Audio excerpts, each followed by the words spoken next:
ফাটল শুরু হয়ে যায়। কেমন ফাটল জানেন? এখন স্বামী স্ত্রীর ভিতরে দ্বন্দ্ব শুরু হয়, আর দ্বন্দ্বের কারণে স্বামী স্ত্রীকে তালাক দেয়, আর এই তালাক নিয়ে ঘুরে হায় হায় কি করা যায়, হুজুর একটু সুযোগ করে দেন না, দেখেন না মিলিয়ে থাকা যায় কিনা। হুজুর বলে যে থাকা যাবে না, চলে যায় উকিলের কাছে। উকিলরা কোরআন হাদিসের দৃষ্টি অনুযায়ী ফতোয়া না দিয়ে নিজের আইন অনুযায়ী, দেশীয় আইন হোক যে কোনো আইন হোক অনুযায়ী ফতোয়া দিয়ে দেয়, থাকতে পারেন, সমস্যা নাই। এখন কোরআনের দৃষ্টিতে হলো থাকা যাবে না, আপনি একজনের কাছ থেকে ফতোয়া নিয়ে এসেছেন থাকা যাবে। একসাথে যে থাকতেছেন স্বামী স্ত্রী, পরবর্তীতে যে সন্তানটা হবে এটা কি হবে? জারজ সন্তান। অথচ তাদের মায়ের পরিচয় আছে, বাবার পরিচয় আছে, সন্তান হয়েছে জারজ। আর এই জারজ সন্তানের সংখ্যায় কিয়ামতের আগে বেড়ে যাবে, কেউ টের পাবে না। ঠিক এখন অবস্থাটা এমনই হচ্ছে, ঘরে ঘরে জারজ সন্তান, কিন্তু কেউ টের পায় না। স্বামী স্ত্রীকে তালাক দিয়ে আবার তার সাথে থাকতেছে, বলে কিছু না। তারপরে সন্তানটা হচ্ছে জারজ, ওই জারজ সন্তানটাই হয়ে যায় আলেমদের বিরুদ্ধে, ওই জারজ সন্তানটা হয়ে যায় সন্ত্রাস, বেঈমান ছাড়া আর কিছু না। এটাই হলো জারজ সন্তানের। কিন্তু মনে হয় তার না, সে তো জারজ সন্তান না, তার মা আছে, তার বাবা আছে। কিন্তু খোঁজ নিয়ে দেখেন তার মা তার বাবার পিছনে কোনো না কোনো ইতিহাস আছে। কেউ ভালোবাসে তার বাবা মাকে, কেউ ভালোবাসে আল্লাহকে, কেউ ভালোবাসে বিভিন্ন জিনিসকে, পরিবার পরিজন সন্তানকে ভালোবাসে। আবার কেউ আছে দেখবেন দুনিয়াকে যথেষ্ট ভালোবাসে, দুনিয়া ছাড়া কিছু বুঝে না। ঘরে যথেষ্ট টাকা আছে, কিন্তু ওই টাকা পরিবারের পিছনে খরচ করে না, চিন্তা করে আরো কিভাবে টাকা জমানো যায়। তো এখানে বোঝা যাচ্ছে তার সবচেয়ে বেশি ভালোবাসা হলো টাকার প্রতি, ইনকামের প্রতি, কেমনে আরো একটু বাড়ানো যায়। তো পৃথিবীতে মানুষ বিভিন্ন ভালোবাসে, তার মধ্য থেকে অন্যতম একটা ভালোবাসা হলো দুনিয়া। দুনিয়ার মহাব্বত একটা ভালোবাসা আছে। অথচ আল্লাহ রাসূল সাল্লাল্লাহু আলাইহি সাল্লাম হাদিসের ভিতরে ইরশাদ করেন, হুব্বুদ দুনিয়া রাসু কুল্লি খতিয়া। দুনিয়ার মহাব্বত, দুনিয়ার ভালোবাসাটাই পৃথিবীতে সবচাইতে বেশি পাপের মূল। যেটা হলো এই পাপ করার মূলের হলো সবচাইতে বেশি মূলে কাজ করে হলো হুব্বুদ দুনিয়া, দুনিয়ার ভালোবাসা। দুনিয়ার ভালোবাসা যত বেশি হবে, মানুষ তত বেশি পাপে লিপ্ত হবে। আর দুনিয়াকে যত বেশি মানুষ প্রয়োজন মনে করবে, তত বেশি মানুষ আর পাপে লিপ্ত হবে না। আমি অনেক জুমাতে এটা আলোচনা করেছিলাম একবার, যে আপনি যখন সুন্দর একটা বাড়ি করেন, ওই বাড়ির ভিতরে যদি আপনি টয়লেটের ব্যবস্থা না করেন, আপনার বাড়ি যেমন ভাড়া নিবে না, তাহলে বোঝা গেল টয়লেটের অনেক বড় প্রয়োজন আছে কিনা। টয়লেট ছাড়া বাড়ি কেউ ভাড়া নিবে? কেউ ভাড়া নিবে না। কেন? তার মানে টয়লেটের খুব প্রয়োজন। এখন প্রয়োজন মনে করে যদি আপনি যেই জায়গায় টয়লেটের প্রয়োজন 2টা আপনি বানিয়ে রাখেন 10টা, তাও এটা কেউ ভাড়া নিবে না। কিন্তু এত প্রয়োজন হওয়া সত্ত্বেও কেউ কি কখনো শুনেছেন সারাদিন টয়লেটে বসে আছে? সারাদিন টয়লেটে বসে থাকবে? বসে থাকবে না। মনে করেন নতুন বউ ঘরে এনেছেন, এই নতুন বউ যদি কে ঘরে এসে সুন্দর টয়লেট পেয়ে প্রয়োজন মনে করে যদি সারাদিন টয়লেটে বসে থাকে, শ্বশুর আর শাশুড়ি দৌড়াবে আমাদের কাছে, কবিরাজের কাছে, বউর মনে হয় জিনে ধরেছে। মিথ্যা কথা বললাম? কেন? এটা তো প্রয়োজনীয় জিনিস, তারপরে ওখানে বসে থাকলে কেন মানুষ জিনে ধরেছে বা মাথায় সমস্যা আছে এটা মনে করবে? কারণ প্রয়োজন হলেও এত বেশি প্রয়োজন কাজে লাগানো যাবে না, যার কারণে তাকে মন্দ বলবে। যখন প্রয়োজন হবে ততক্ষণ পর্যন্ত ওই টয়লেটে যাওয়া যায়। ঠিক আল্লাহ তাআলা এই দুনিয়া বানাইছেন আখিরাতের প্রয়োজন হিসেবে। আর দুনিয়া মাজরাতুল আখিরাহ, দুনিয়াটা হলো আখিরাতের ক্ষেত স্বরূপ। আখিরাতের প্রয়োজনের কারণে দুনিয়াকে আল্লাহ তাআলা তৈরি করেছেন। সুতরাং এই দুনিয়ার পিছনে যদি কেউ পড়ে থাকে, ওই ব্যক্তিও ওরকম পাগল, ওরকম বোকা ছাড়ার কিছু না। যতটুকু প্রয়োজন দুনিয়া ততটুকুই আমার কামাইতে হবে। যতটুকু প্রয়োজনে আমার পরিবার চলবে, আমার স্ত্রী চলবে, আমার সংসার চলবে, অতটুকুই কামাইতে হবে। এর বেশি যদি আল্লাহ তাআলা আপনাকে রিজিক দেয়, এটা আপনি ওই রিজিক অনুযায়ী খরচ করতে হবে, ওই অনুযায়ী খরচ করতে হবে। কিন্তু এটাকে যদি আমি ধরে রাখি, বসে থাকি, তাহলে আমাকে মানুষ ওই টয়লেটে যাওয়া যেমন বসে থাকাটাকে পাগল বোকা মনে করে, ঠিক এখানে আমাকে শরীয়তের দৃষ্টিতে, আল্লাহর দৃষ্টিতে আমাকে পাগল বোকা ছাড়া উপায় নেই। এই জন্য বলছেন হুব্বুদ দুনিয়া রাসু কুল্লি খাতিয়া, দুনিয়ার মহব্বতটা হলো সমস্ত পাপের মূল। ভাইরা আমার, এই দুনিয়াটা হলো ধোঁকার জায়গা। আপনি শত শত কোটি কোটি টাকা তৈরি করবেন, সন্তান সন্ততির ব্যবস্থা করবেন, সব টাকাগুলো আপনাকে লাথি মেরে কবরে ফেলে দিবে, আর কেউ আপনার সাথে কবরে যাইবে না। দুনিয়া আপনাকে ধোঁকা দিবে, ধোঁকা। দুনিয়া আপনাকে বড় আকর্ষণ করে তুলবে। ওই আকর্ষণে যদি আমি পড়ে যাই, এমন একটা দিন আসবে যে আকর্ষণে পড়ে গেলাম, ওই আকর্ষণ ঠিকই দুনিয়াতে রয়ে যাবে, কিন্তু ওই আকর্ষণগুলো আমাকে লাথি মেরে কবরে নিক্ষেপ করে দেবে, যেই জায়গায় ওই আকর্ষণ আর কোনো কাজে আসবে না। আল্লাহ তাআলা সূরাতুল হাদীদের 20 নম্বর আয়াতে দুনিয়ার এই ধোঁকার কথাটাকে উল্লেখ করে মানুষকে সতর্ক করতেছেন, দুনিয়ার মানুষ শোনো, তোমরা আজকে যেই দুনিয়ার পিছনে পড়ে আছো, ওই দুনিয়া কিন্তু তোমাদের সাথে যাবে না, ওই দুনিয়া তোমাদের কোনো কাজে আসবে না। দুনিয়াটা হলো একটা সৌন্দর্যের জায়গা। আল্লাহ তাআলা বলেন, ই'লামু আন্নামাল হায়াতুদ দুনিয়া লাইবুন ওয়া লাহবুন ওয়া যিনাতুন ওয়া তাফাকুরুন বাইনাকুম ওয়া তাকাসুরুন ফিল আমওয়ালি ওয়াল আওলাদ। আল্লাহ বলেন, ও দুনিয়ার মানুষ, ই'লামু, ভালো করে বুঝো, ভালো করে বুঝো, একটু দিলের অন্তর দিয়ে ফিকির করো, চিন্তা করো। আমি আল্লাহ যেই কথাগুলো তোমাদেরকে বলতেছি, ওই কথাগুলোকে একটু ভাবো, একটু দিল দিয়ে শুনো এবং দিল দিয়ে ভেবে দেখো আমি আল্লাহ তোমাকে কি বলি। এই জন্য আল্লাহ শব্দ ব্যবহার করছেন ই'মালু, ই'লামু, একটু জানো, একটু জানো, একটু বুঝো। প্রশ্ন জাগে, আল্লাহ কি বুঝবো? আল্লাহ তাআলা বলেন, ইন্নামাল হায়াতুদ দুনিয়া লাইবুন ওয়া লাহবুন। তিনটা কথা আল্লাহ তাআলা এই জায়গাতে বলবেন। এক নাম্বার হলো, দুনিয়ার জীবনটা হলো খেল তামাশা ছাড়া আর কিছু না। এক নাম্বার আল্লাহ তাআলা বলছেন লাইবুন ওয়া লাহবুন, দুনিয়ার জীবনটা হলো খেল তামাশা। মুফাসসিরে কেরাম বলেন, এই খেল তামাশা মানে বোঝানো হয়েছে প্রাপ্তবয়স্ক হওয়ার আগ পর্যন্ত দুনিয়াটা তোমাদের কাছে খেল তামাশা। ছেলে ঘর থেকে বের হয়ে গিয়েছে, বাহিরে সন্তানদের সাথে খেলাধুলা করে ময়লা করে আবার ঘরে এসেছে, মা কিছু বলে নাই। ছোট মানুষ খেলতেই পারে, খেলার জন্য বের হতেই পারে, এরপরে মা হাত পা ধুয়ে দিয়ে সুন্দর করে খাবার খাইয়ে দিয়ে আবার ঘুম পাড়িয়ে দিলেন। সন্তানের মাথায় কোনো টেনশন নাই, আখিরাতের কোনো ফিকির নাই, কিভাবে তিনি দুনিয়ায় আসলেন, কিভাবে দুনিয়া থেকে যাবেন, এই চিন্তা তার মাথায় নাই। পরিবারের চিন্তাও তার মাথায় নাই, সাজসজ্জার চিন্তাও তার মাথায় নাই, ময়লা তার শরীরের ভিতরে মাখতেছে, কোনো চিন্তা নাই। এইটাকে আল্লাহ তাআলা বুঝিয়েছেন, দুনিয়ার জীবনটা প্রাপ্ত বয়স্ক হওয়ার আগ পর্যন্ত তার কাছে খেল তামাশা। ঠিক কিনা? খেলাধুলা করে কিনা? বাহিরে করে। প্রাপ্তবয়স্ক হওয়ার আগে অর্থাৎ শিশুকালে, শৈশবকালে ছেলেটা বাহিরে খেলে এসে বাসায় আসে, আবার মায়ের সাথে খেলে, তবুও কিছু বলে না। বাবার সাথে খেলে, তবুও কিছু বলে না। কারণ প্রশ্ন করা হয়, আপনি কেন বলেন না? বলে, তো এটা তো খেলার সময়, তাদের খেলাধুলার বয়স, এখন তো খেলবে। এই জন্য আল্লাহ বলছেন লাইবুন ওয়া লাহবুন, খেল তামাশার জমানা। আর এটা হলো প্রাপ্ত বয়স্ক হওয়ার আগে। আল্লাহ এরপরে বলেন, ওয়াজিনাতুন ওয়া তাফাকুরুম বাইনাকুম। দুই নাম্বার জীবনটা হলো, দুনিয়ার জীবনটা হলো সাজসজ্জার জীবন। ওয়া তাফাকুরুম বাইনাকুম, পরস্পরের মাঝে অহংকার গর্ব করার জীবন। এটা কোন সময় জানেন? প্রাপ্তবয়স্ক হওয়ার পরে। এখন যখন তার বয়স হয়েছে, প্রাপ্ত বয়সে উপনীত হয়েছে, এবার তার জীবন দেখবেন কিভাবে সাজা যায়। সুন্দর পোশাক সে এবার চিনে ফেলেছে, কত সুন্দর করে সেজে গুজে এবার বাহিরে বের হয়। এরপরে ওয়া তাফাকুরুম বাইনাকুম, আল্লাহ তাআলা বলেন এই প্রাপ্ত বয়স্ক হওয়ার পরে দুই নাম্বার দুনিয়ার জীবন হলো সে অহংকারের ভিতরে চলতে থাকে। ঠিক কিনা? এমনই তো হয়, যখন প্রাপ্ত বয়স্ক হয় এখন আর খেলতে বেশিটা যায় না, এখন অহংকার করে। তুই একটা মোটরসাইকেল কিনেছ যুবককালে, এটা যৌবন কালকে বোঝানো হয়েছে।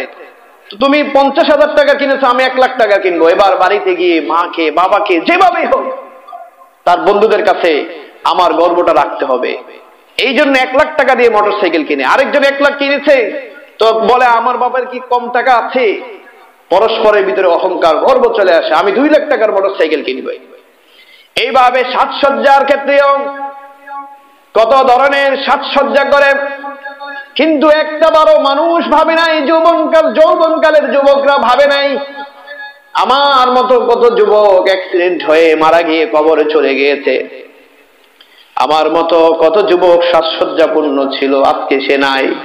কত হ্যান্ডসাম ভাবে চলতো, কত সুন্দর ভাবে চলতো ওই যুবক আজকে নাই। আমি আছি, আমিও তো চলে যেতে পারি। আমার এই দেহটাকে এত সুন্দর করে আমি রেখেছি, কিন্তু কালকে মরে গেলে আমার এই দেহ হয়ে যাবে পোকার খাবার। ভাবি নাই।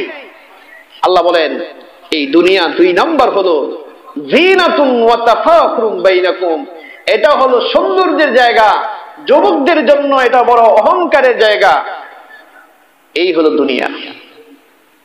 আল্লাহ তাআলা এরপরে বলেন 3 নাম্বার দুনিয়ার কথা শোনাও, ওয়া তাকাসুরুম ফিল আমওয়ালি ওয়াল আওলাদ, তোমার শৈশবকাল চলে গেল, যৌবনকালও তোমার চলে গেল, এই 2 কালের পরে আরেকটা কাল আসবে, বৈবাহিকের পরের জীবন।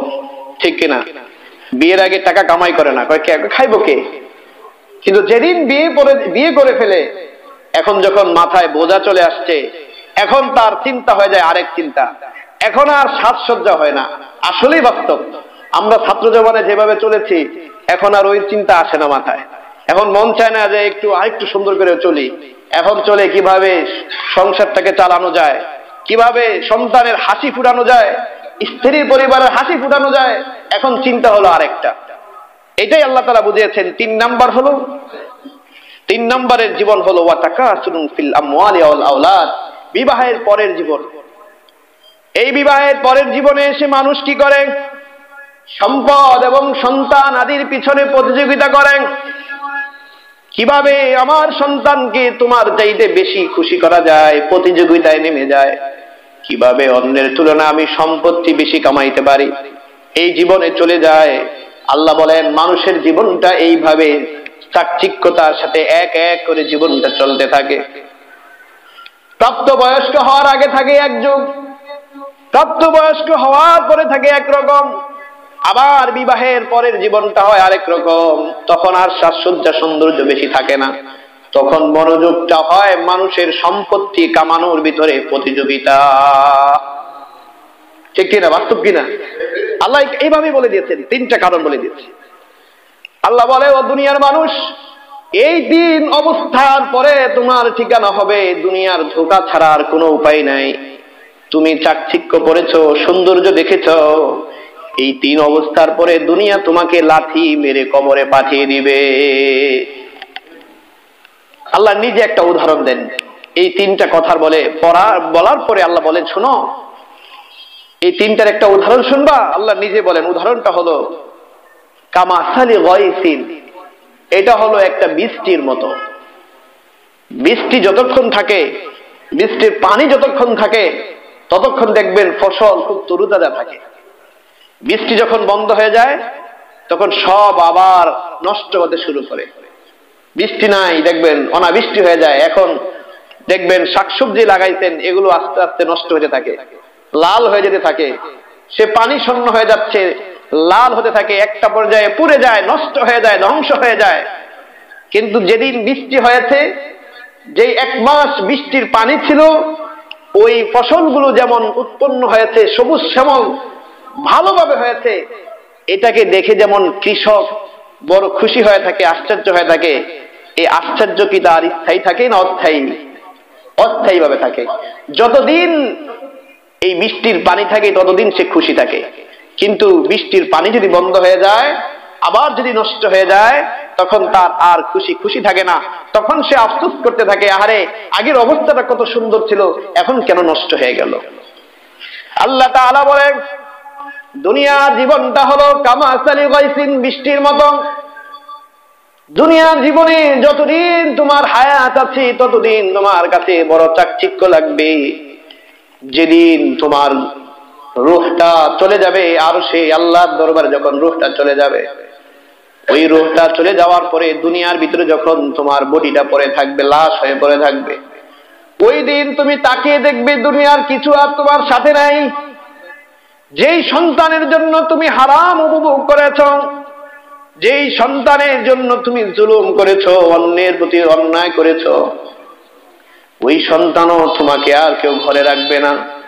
ওই সন্তান তোমাকে রেখে, যত তাড়াতাড়ি তোমাকে রেখে সে বিদায় নিতে পারবে, তত তাড়াতাড়ি সে বড় খুশি হবে। কারণ চিন্তা করবে, বাবাকে যদি আমি ঘরে রাখি, বাবা আমার জন্য বড় কাল হয়ে দাঁড়াবে। বাবাকে যদি আমি ঘরে রাখি, মানুষ আমাকে তিরস্কার করবে। নিজের বাবার লাশটাকেও সুন্দর করে দাফন দেয় না, এই জন্য দ্রুত তোমাকে বিদায় করে দিবে। যেই সম্পত্তি তুমি কামাই করে রেখে গিয়েছ, এই সম্পত্তি তোমার ঘরেই পড়ে থাকবে, কেউ বলবে না তোমার সাথে একটু সম্পত্তি দিয়ে দেই। তুমি বড় কষ্ট করে টাকা কামিয়েছো, বড় অর্থ উপার্জন করেছো, বড় সৌন্দর্যের সাথে চলেছ, আজকে তোমার সেই পোশাক আর তোমার সাথে দিবে না, সেই নেকাব আর তোমার সাথে দিবে না। শুধুমাত্র 3টা কাপড় পরিয়ে, সামান্য কিছু সুগন্ধ দিয়ে তোমাকে দুনিয়ার জীবন থেকে ওই কবরের জগতে রেখে আসবে। আল্লাহ তাআলা বলেন, আজাবাল কুফার নাবাতুহু, বৃষ্টির পানি যেমন উদ্ভিদকে তরু তাজা করে দিয়ে, যেমন কৃষককে আনন্দিত করে দেয়, সুম্মা ইয়াহিজু, এরপরে সেটা সবুজ শ্যামল হয়ে যায়, ফাতারাহু মুসফাররান, কিন্তু বৃষ্টির পানিগুলো বন্ধ হয়ে যাওয়ার পরে অনাবৃষ্টি যখনই আবার দেখা দেয়, তখন আবার ওই সবুজ শ্যামল ফসলগুলো আবার যেমন হলুদ বর্ণে পরিণত হয়ে যায়। বৃষ্টি বন্ধ হয়ে গিয়েছে, সবুজ শ্যামল ফসলগুলো আবার অনাবৃষ্টির কারণে যেমন আবার হলুদ বর্ণ হয়ে যায়। অথচ এই ফসলগুলো দেখেই কিন্তু কৃষক বড় আশ্চর্য হয়েছিল। আল্লাহ বলেন, সুম্মা ইয়াকুনু হুতামা, এরপরে ওই সবুজ শ্যামল ফসলগুলো ধ্বংস হয়ে যায়। দুনিয়ার জীবনটাও তোমার হায়াতের সময় বড় চাকচিক্যময় হয়েছে। তুমি যেদিন চক্ষু বন্ধ করে কবরে চলে যাবা, ওই দিন দেখবা দুনিয়ার জীবন শেষ, দুনিয়ার চাকচিক্য শেষ, সবকিছু হলুদ হয়ে ধ্বংস হয়ে গিয়েছে। আল্লাহ তাআলা বলেন, এরপরে তোমার জীবন হবে 2টা। একটা জীবন হবে আখিরাতের জীবন, কিন্তু ওই জায়গায় থাকবে 2টা অবস্থা। তাহলে মানুষের শিশুকাল থেকে জীবন আল্লাহ বর্ণনা করে মৃত্যু পর্যন্ত আসছেন, মৃত্যুর পরে আখিরাতের জীবন, আর এই আখিরাতের জীবন হবে 2টা অবস্থা। আল্লাহ বলেন, 2 অবস্থার একটা হলো ওয়াফিল আখিরাতি আযাবুন শাদীদ, তোমার দুনিয়ার জীবন অতিবাহিত হওয়ার পরে যখন আখিরাতে জীবনে আসবা, ওই জীবনে 2টা অবস্থার 1 নম্বর অবস্থা হলো, তোমার জন্য আমি আল্লাহ নির্ধারণ করে দিয়েছি আযাবুন শাদীদ, বড় কঠিন শাস্তির অবস্থা। এই একটা অবস্থা। 2 নম্বর হলো ওয়ামাগফিরাতুম মিনাল্লাহি ওয়া রিদওয়ান, আরেকটা অবস্থা থাকবে, আল্লাহর পক্ষ থেকে তোমার জন্য থাকবে ক্ষমা এবং সন্তুষ্টির অবস্থা। এই 2টা অবস্থা থাকবে, আল্লাহর পক্ষ থেকে ক্ষমার অবস্থা, অথবা আল্লাহর পক্ষ থেকে মহা শাস্তি, কঠিন শাস্তির ব্যবস্থা। এখন বুঝো দুনিয়ার মানুষ, তোমরা একটু, আল্লাহ এই জন্য এই আয়াতের শুরুতে বলছেন ওয়ালামু, একটু বুঝো, একটু ফিকির করো। তুমি তোমার এই জীবনটাকে দুনিয়ার চাকচিক্যতায় পড়ে গিয়ে তুমি কি তোমার জীবনটাকে সেই কঠিন শাস্তির দিকে নিক্ষেপ করবা, নাকি আল্লাহর পক্ষ থেকে যে ক্ষমা আছে, আল্লাহর পক্ষ থেকে যে সন্তুষ্টি আছে, ওই সন্তুষ্টির দিকে ঢেলে দেবা? এটার দায়িত্ব তোমার। আল্লাহ তারপরেই বড় মায়াবী কণ্ঠে বলেন, ওয়ামাল হায়াতুদ দুনিয়া ইল্লা মাতাউল গুরুর, ও দুনিয়ার মানুষরা একটু বুঝো, তুমি দুনিয়ার সৌন্দর্যে পড়ো না, কারণ দুনিয়ার জীবনটা হলো মাতাউল গুরুর, ওই ধোকার বস্তু ছাড়া আর কিছু না। আল্লাহ নিজে বলে দিয়েছেন, দুনিয়ার বস্তুটা হলো ধোকার বস্তু। শুনো, বুঝো, এই ধোকার বস্তুতে তুমি পড়ে যাবা, নাকি আখিরাতের জন্য তুমি প্রস্তুতি গ্রহণ করবা? দুনিয়ার বস্তুটা হলো ধোকার বস্তু, এত সুন্দর করে তুমি বাড়ি করলা, গাড়ি করলা, সব কিছু করলা, কিন্তু ওই ধোঁকার বস্তু তোমাকে ধোঁকা দিয়ে পালিয়ে যাবে আর তোমাকে লাথি মেরে কবরে নিক্ষেপ করে দিবে। সুতরাং প্রয়োজনের বেশি করা যাবে না, প্রয়োজনের বেশি টেনশনও করা যাবে না। তাহলে কোন দিক দৌড়াইব? আল্লাহ পরের আয়াতে বলেন, ওয়াসাবিকু ইলা মাগফিরাতিম মির রাব্বিকুম, ধোঁকায় পড়ো না, বরঞ্চ তোমরা দুনিয়া থাকা অবস্থায় ওই মাগফিরাতের দিকে দৌড়াও। তোমার প্রভুর পক্ষ থেকে যে ক্ষমার ঘোষণা আল্লাহ তাআলা দিয়েছেন, ওই ক্ষমার দিকে তোমরা প্রতিযোগিতা করতে থাকো বলে দিয়েছেন পরের আয়াতে। প্রশ্ন দেখেন, আল্লাহ ধোঁকার বস্তু কোথায় যাব, কি করবে এখন?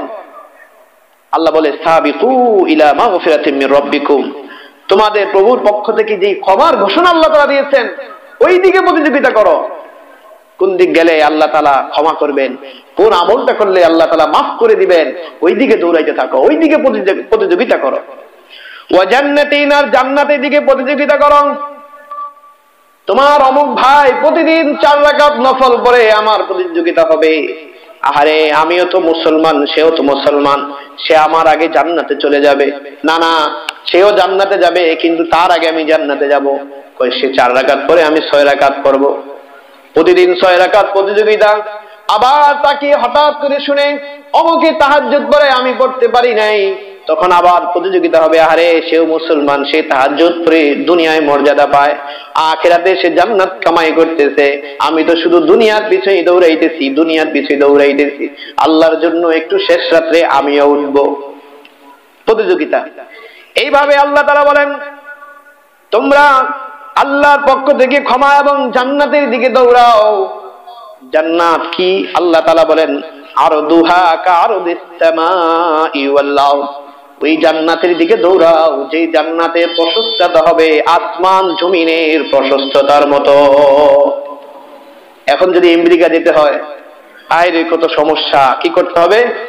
বলে পাসপোর্ট তৈরি করতে হবে, ভিসা লাগাইতে হবে, বহু টাকা খরচ করতে হবে, বহুদিন সময়। এখন যেতে মন চায়, পারবেন না, সময় লাগবে, তারপরে যেতে হবে। আর আল্লাহ তাআলা আখিরাতে বিশাল এক জান্নাতের ব্যবস্থা করে দিয়েছেন, যে জান্নাত আসমান এবং জমিন, চাইলেই আপনি আসমানে উঠতে পারবেন না। আর ওই সময় জান্নাতের ভিতরে আপনি যেদিকে চাইবেন আল্লাহর কাছে বলবেন, আল্লাহ তাআলা ওই দিকেই আপনাকে নিয়ে যাবে। সুবহানাল্লাহ। এখন মন চাইছে জান্নাতে আমি আসমানে উঠবো, জান্নাতের শেষ চূড়ায় চলে যাব, আল্লাহ তাআলা ওই ব্যবস্থা করে দিবেন। ওইভাবে আল্লাহ তাআলা আপনাকে শেষ চূড়ায় উঠিয়ে দিবে, জান্নাতের শেষ মাথায় চলে যাব, আল্লাহ তাআলা ওই ব্যবস্থা করে দিবে, আপনি জান্নাতের শেষ মাথায় পৌঁছে যাবে। আবার মন চাইছে জান্নাতের দামি দামি খাবার খাইতে, আল্লাহ তাআলা তৎক্ষণাৎ ব্যবস্থা করে দিবেন। এই জন্য দুনিয়ার জীবন হলো ধোঁকার জীবন, দুনিয়ার জীবন আসল জীবন নয়। আসল জীবন হলো মানুষের আখিরাতের জীবন। ওই আখিরাতের জীবনের জন্য আমাদের প্রত্যেকের প্রস্তুতি করা দরকার। এই জন্য আল্লাহ বলছেন জান্নাতের দিকে দৌড়াও। এখন বলেন, জান্নাত কার জন্য প্রস্তুত করেছে আল্লাহ তাআলা? একটু বুঝাইতেছেন, শুনো। জান্নাত কার জন্য প্রস্তুত করেছে জানো? আল্লাহ অনেক সুন্দর ভাবে কিন্তু এই 2-3টা আয়াতকে সুন্দর ভাষায় বোঝাচ্ছেন। আল্লাহ বলেন জান্নাতের দিকে দৌড়াও। জান্নাত কি জিনিস সেটাও বলে দিলেন। জান্নাত হলো এমন বড় এক প্রশস্ত, যার প্রশস্ততা হবে আসমান জমিনের দূরত্বের প্রশস্ততা। এখন ওই জান্নাতকে কার জন্য প্রস্তুত করবেন? আল্লাহ বলেন, উইদ্দাত লিল্লাযিনা আমানু বিল্লাহি ওয়া রাসূলিহি, আমি আল্লাহ জান্নাতকে প্রস্তুত করে রেখে দিয়েছি যারা আমার প্রতি এবং আমার রাসূলগণের প্রতি বিশ্বাস স্থাপন করেছে। আল্লাহর প্রতি আর রাসূলদের প্রতি বিশ্বাস স্থাপন যারা করেছেন তাদের জন্য জান্নাত প্রস্তুত। প্রশ্ন রাখবেন, আল্লাহ হুজুর আমরা তো আল্লাহর প্রতি বিশ্বাস স্থাপন করি, আমরা তো রাসূলকে ভালোবাসি, কিন্তু আমাদের এই রাসূলের ভালোবাসাটা হলো মুখে মুখে, অন্তর থেকে আল্লাহ ও রাসূলকে ভালোবাসি না। ঠিক করলাম না মিথ্যা করলাম? বাস্তব কথা। বলবেন আল্লাহকে ভালো না বাসলে কি নামাজে আসছি, আল্লাহকে ভালো না বাসলে কি এই রোজা রাখি কষ্ট করে, আমরা তো আল্লাহকে ভালোবাসি।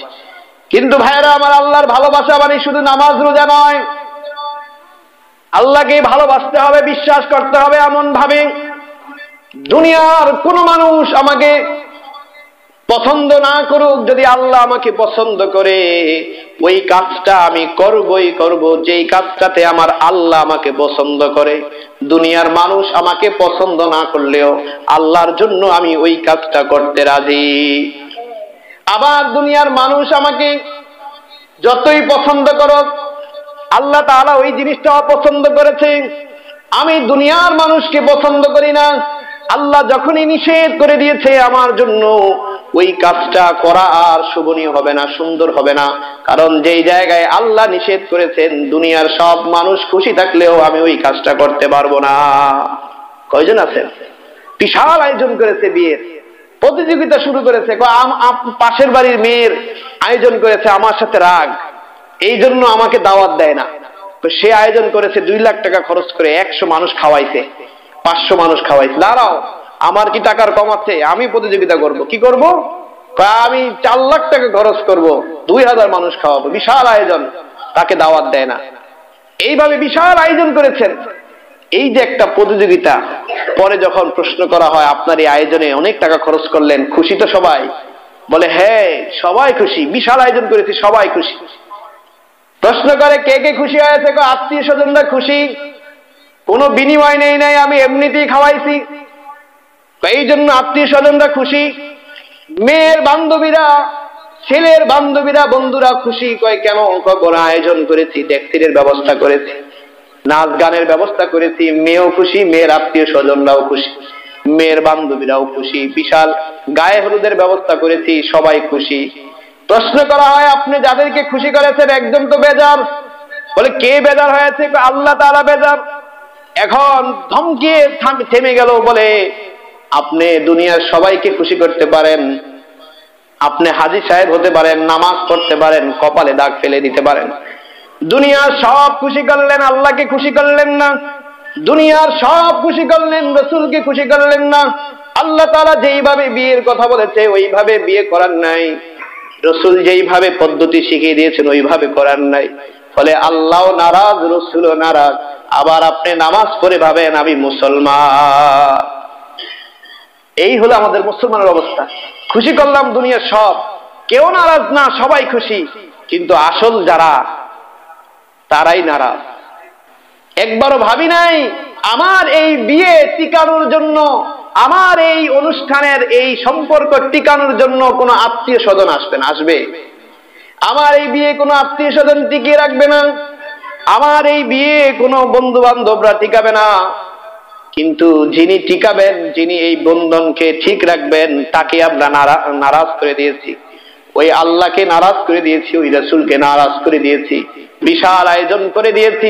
আল্লাহ তাআলা বলে যেই বিয়েতে আমি আল্লাহকে নারাজ করেছো, অল্প কয়েকদিন পরে আমি আল্লাহ তোদেরকে নারাজ করে দিব। ফাটল শুরু হয়ে যায়। কেমন ফাটল জানেন?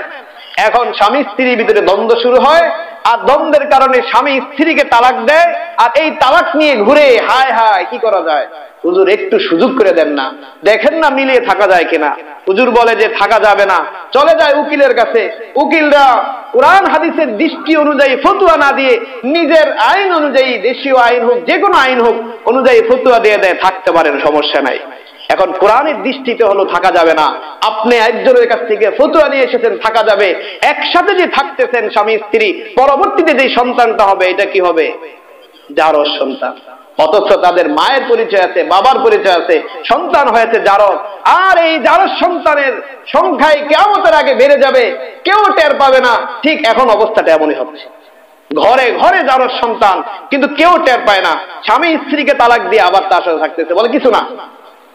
তারপরে সন্তানটা হচ্ছে জারজ। ওই জারজ সন্তানটাই হয়ে যায় আলেমদের বিরুদ্ধে, ওই জারজ সন্তানটা হয়ে যায় সন্ত্রাস, বেঈমান ছাড়া আর কিছু না। এটাই হলো জারজ সন্তানের। কিন্তু মনে হয় তার না, সে তো জারজ সন্তান না, তার মা আছে, তার বাবা আছে। কিন্তু খোঁজ নিয়ে দেখেন তার মা তার বাবার পিছনে কোনো না কোনো ইতিহাস আছে। এই জন্য ভাইয়েরা আমার, আল্লাহ তাআলা বলেন জান্নাতকে আমি প্রস্তুত করে দিয়েছি, উইদ্দাত লিল্লাযিনা আমানু বিল্লাহি ওয়া রাসূলিহি, যারা আল্লাহ ও আমার রাসূলদের প্রতি বিশ্বাস স্থাপন করবে, আমি আল্লাহ ওই ব্যক্তিদের জন্যই জান্নাতকে প্রস্তুত করে রেখে দিয়েছি। সুতরাং যালিকা ফাদলুল্লাহি ইউতিহি মান ইয়াশা, আল্লাহ বলেন এই জান্নাতের যাওয়ার জন্য ঈমান দেওয়া, আল্লাহর প্রতি বিশ্বাস, রাসূলের প্রতি বিশ্বাস, এই ঈমানটা হলো আমি আল্লাহর পক্ষ থেকে দেওয়া বড় অনুগ্রহ। সুতরাং অনুগ্রহ পাইতে হইলে আল্লাহর কাছ থেকে চেয়ে নিতে হবে, আল্লাহ আমার প্রতি দয়া করো, অনুগ্রহ করো, আমাকে যেই ঈমান দিয়েছো ঈমান থেকে আমাকে বের করে দিও না, আমাকে যেই নিয়ামত দিয়েছো এই নিয়ামত থেকে আমাকে বঞ্চিত করো না। আল্লাহ আমাকে ঈমানের পরিপূর্ণ হক আদায় করে থাকার তৌফিক দাও, যেন এই দুনিয়ার মোহেও আমি পড়ে না যাই, দুনিয়ার ভালোবাসায় যেন আমি পড়ে না যাই, যেন আখিরাতকেও আমি ভুলে না যাই। এই জন্য দুনিয়া কামাই করতে হবে, কিন্তু প্রয়োজন যতটুকু প্রয়োজন, এত বেশি করা যাবে না যে বেশির কারণে আমি আবার আল্লাহকে বলে যাই, এত বেশি করা যাবে না যে বেশির কারণে আমার ভিতরে অহংকার চলে আসে, গর্ব চলে আসে, এরকম যেন না হয়। আল্লাহ তাআলা বলেন, মা আসাবা মিন মুসিবাতিন ফিল আরদি ওয়ালা ফি আনফুসিকুম ইল্লা ফি কিতাবিন মিন ক্বাবলি আন নাবরাহা। দুনিয়ার ভিতরে যখন তুমি চলবা, চলার সময় অনেক সময় বিপদ আসবে, দুনিয়ার ভিতরে চলার সময় অনেক সময় আমি আল্লাহ তোমাকে নিয়ামত দিব, তোমার সন্তানটাকে আমি আল্লাহ নিয়ে যাব, আবার আরেকটা নেককার সন্তানও তোমাকে দিয়ে খুশি করে দেব, তোমার সম্পত্তিটাকে আমি আল্লাহ নিয়ে যাব, আবার অন্য দিক দিয়ে সম্পত্তি দিয়ে আমি আল্লাহ তোমাকে খুশি করে দেব। তবে শোনো, সম্পত্তি যখন নিয়ে যাই, সন্তান সন্ততি যখন নিয়ে যাই, আমি আল্লাহ তোমাকে যখন বিপদ দেই, হয়রান হওয়ার কিছু নাই, বিপদ পাওয়ার পরে মন ভাঙার কোনো কিছু নাই, বিপদ পাওয়ার পরে স্ট্রোক করার কোনো প্রয়োজন নাই। তুমি একটা কাজ করবা, সেটা হলো এটাই বুঝে রাখবা যে মিন ক্বাবলি আন নাবরাহা, আমি আল্লাহ তোমার এই ঘটনা ঘটার আগেই সবকিছু লিখে রেখে দিয়েছি। আল্লাহ একটু সান্ত্বনা দিচ্ছে, শোনো, দুনিয়াতে চলতে গেলে বিপদ আসবে, আসবে না? আবার নিয়ামত পাবা, পাবা না? নিয়ামতও পাবা, বিপদ আসবে, কিন্তু এই বিপদ পায়া স্ট্রোক করো না, আবার নিয়ামত পায়া অহংকারী হয়ে যাও না। তাহলে কি করতে হবে? খালি এতটুকু মনে রাখবা যে ইল্লা ফি কিতাবিন মিন ক্বাবলি আন নাবরাহা, আমি আল্লাহ না এই তোমাকে এই বিপদ দেওয়ার আগে, তোমাকে এই নিয়ামত দেওয়ার আগে এগুলা সব লিপিবদ্ধ করে রেখে দিয়েছি। এখন দায়িত্ব কি আমাদের? আমাদের দায়িত্ব হলো যখনই মুনাজাত করব, যখনই আল্লাহর কাছে যাইব, আল্লাহর কাছে দুইটা হাত উঠাইবো, আল্লাহর দিকে মনোযোগ হব, তখনই বলবো আল্লাহ এমন কোন বিপদ দিও না যে বিপদের কারণে আমি হয়রান হয়ে যাই। এইভাবে দোয়া করে করে ওই লিপিবদ্ধ দোয়াটাকে হালকা করে দিব।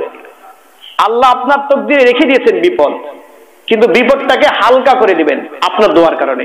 আবার আপনি কঠিন করে নিয়েন না। যেমন এক ব্যক্তি স্বপ্নে দেখেছে, মুসা আলাইহিস সালামের জামানার এক ব্যক্তি ছিল, যিনি একদিনের জন্য গায়েব জানতে চাইছিল, যে সামনে কি হবে আমার জানা নাই, জানবেন কালকে কি হবে, 10 বছর পরে কি হবে জানা আছে?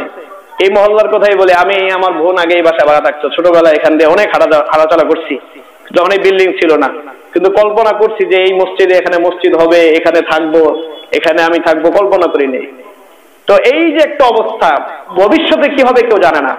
মুসা আলাইহিস সালামের জামানায় এক ব্যক্তি একদিনের জন্য ভবিষ্যৎ জানতে চাইল, আল্লাহ তাআলা একদিনের জন্য তাকে ভবিষ্যতের জ্ঞান দিয়ে দিলেন। সে দেখে আগামীকালকে তার ঘোড়া মারা যাবে, তাড়াতাড়ি গিয়ে দৌড়ে গিয়ে ঘোড়াটা বিক্রি করে দিয়েছে। পরবর্তী দিন দেখে আজকে তার সন্তান মারা যাবে, তাড়াতাড়ি কি করবে কোনো দিশ পায় নাই, একবার এদিক যায় একবার ওদিক যায়, হায় হায় সন্তান কালকে মারা যাবে, ভবিষ্যতে জেনে ফেলছে। এখন হুজুরের কাছে গেছে, হুজুর কি করণীয়? মুসা আলাইহিস সালাম বলেন, তুমি কেন ভবিষ্যৎ জানতে গিয়েছো? আর ভবিষ্যৎ জানতে গিয়ে কেন তুমি ঘোড়াটাকে মেরে ফেলেছো? তোমার এই বিপদ ছিল তোমার সন্তানের উপর, আল্লাহ বিপদকে তোমার দোয়ার কারণে হালকা করে ঘোড়ার উপর নিয়ে আসছে। তোমার বিপদ আসবেই, কিন্তু বিপদটা ছিল সন্তানের উপর। দোয়ার বদৌলতে বারবার দোয়া করছেন, আল্লাহ এমন বিপদ দিও না যেন আমার পেরেশানি হয়। আল্লাহ ওই বিপদটাকে সন্তানের উপর দিয়ে ঘুরিয়ে ঘোড়ার উপরে নিয়ে দিয়েছে। আর তুমি ভবিষ্যৎ জেনে ঘোড়াটাকে বিক্রি করে দিয়ে সেই বিপদটা আবার সন্তানের উপরে টেনে নিয়েছে। এই জন্য বিপদ আসবেই, কিন্তু মনে রাখতে হবে এই বিপদটা আমার আল্লাহ লিখে রেখেছেন। এখন দোয়ার মাধ্যমে বিপদকে হালকা করতে হবে, পেরেশানি করা যাবে না। আল্লাহ বলেন, ইন্না যালিকা আলাল্লাহি ইয়াসীর, নিশ্চয়ই এইগুলো আল্লাহ তাআলার কাছে বড় সহজ, বড় দুর্ঘটনা দেওয়া আল্লাহ তাআলার জন্য সহজ। আবার বড় বড় নিয়ামত দেওয়া আল্লাহ তাআলার জন্য সহজ। তবে শুনো, লিকাইলা তাসাউ আলা মা ফাতাকুম, তোমাদের যে বিপদ ঘটেছে, যে বিপদ এসেছে, এর জন্য তোমরা কখনো আফসোস করো না। আল্লাহ পরে আয়াতে বলে দিয়েছেন আফসোস করো না। খালি এতটুকু ভাববা যে আল্লাহ দিয়েছে, আমার তো কিছু করার নাই, আমার হাতে তো কোনো শক্তি নাই, আমি চাইলেই সহায়তে পারবো না। এইভাবে যদি কেউ আল্লাহকে বিশ্বাস করে, বলেন তার স্ট্রোক করার কোনো মনে হয় স্ট্রোক করবে? এটা আমার তকদিরে লেখা ছিল, এইভাবে হওয়ার হয়েছে, বাস, আর কিছু করার নাই, আমার স্ট্রোক করারও প্রয়োজন পড়বে না। কিন্তু যখনই আমি তাকদীরের উপরে বিশ্বাস না করে নিজে শুধু পেরেশানি করতে থাকবো আর আমার পেরেশানি বাড়তে থাকবে, তখনই আমি স্ট্রোকের দিকে চলে যাব। এই জন্য আল্লাহ বলেছেন লিকাইলা তাসাউ আলা মা ফাতাকুম, এই যে কথাগুলো তোমাদেরকে বলে দিলাম, কেন বলে দিলাম? যাতে করে তোমরা আফসোস না করো, আল্লাহ তাসাউ, পেরেশানি না হও। শুধু এতটুকু মনে করবা যে এই বিপদটা আমার লেখা ছিল, আল্লাহ তাআলা সেই বিপদটাই আমাকে দিয়েছে।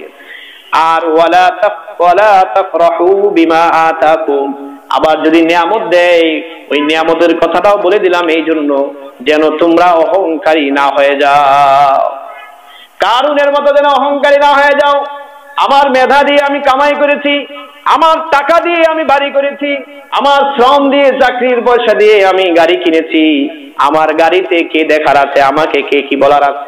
না না ভাই, বলতে হবে এইগুলো সব দেওয়া আল্লাহ তাআলার নিয়ামত, আমার তকদিরে লেখা ছিল দেখে আল্লাহ তাআলা আমাকে দিয়েছে, আমি এখন আল্লাহর মর্জি অনুযায়ী এগুলোকে লালন করব।